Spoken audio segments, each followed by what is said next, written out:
The silence here is vast, punctuated only by the eternal murmur of the celestial Nile flowing through the Duat.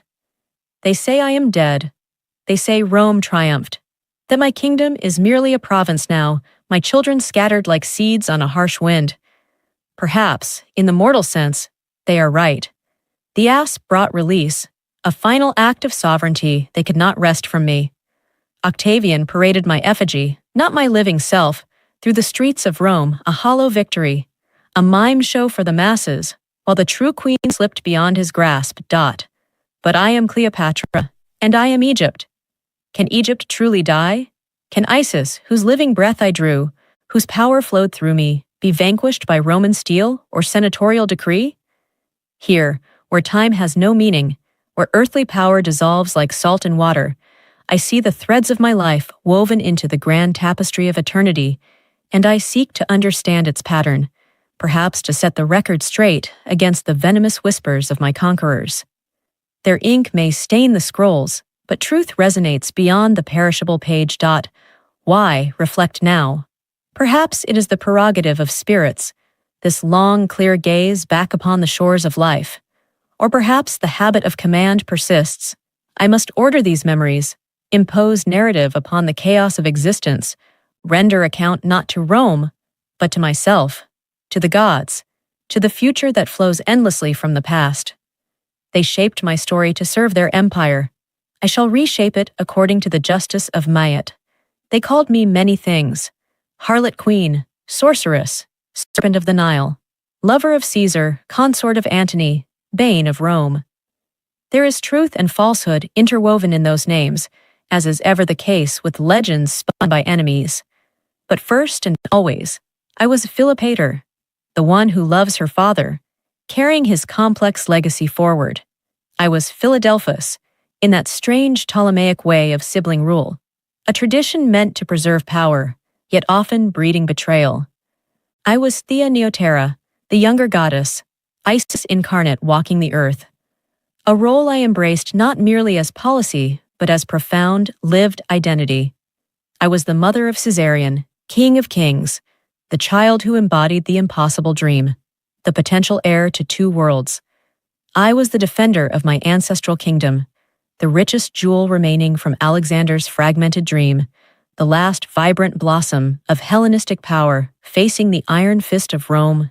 My stage was Alexandria, glittering nexus of Greek intellect and Egyptian mystery, its air thick with the scents of spices and ancient rites, its harbors reflecting the lighthouse's unwavering beam, and Rome, that rapacious, pragmatic behemoth sprawling across the world, reeking of power, ambition, and the damp chill of marble ambition. My players were the most powerful men of the age. Pompey, noble but tragically flawed, his greatness ultimately insufficient against the tide of fate, and Caesar. Caesar himself, the eagle-eyed genius who saw in me a kindred spirit, a mirror to his own ambition, and gave me a son who might have healed the world's divisions. Antony, my glorious, flawed Dionysus, who shared my bed, my rule, and my ambition, and for whom my heart broke even as strategic calculation demanded clear sight. And against them all, the cold, relentless shadow of Octavian, the boy who became Augustus, the architect of my downfall and Rome's enduring empire, a man whose careful calculations hid a void where a heart should beat. Mine was a life lived at the hinge of history, where empires collided, gods walked among mortals, or mortals dared to walk as gods, and love itself became a weapon of statecraft, a language of alliance, a source of both strength and vulnerability. It was a life of dizzying heights, ruling as pharaoh from a golden throne, commanding fleets that sailed the great green, bearing children destined for kingdoms and devastating depths, exile born of betrayal, the agony of watching loved ones fall, the final desperate siege where the world narrowed to the walls of my own tomb. Let them write their histories in Rome, biased chronicles penned by victors terrified of my ghost, by men who could only comprehend female power through the lens of seduction or sorcery. Here, in this eternal present, where the heart's truth weighs heavier than legionary standards, I will speak my own truth.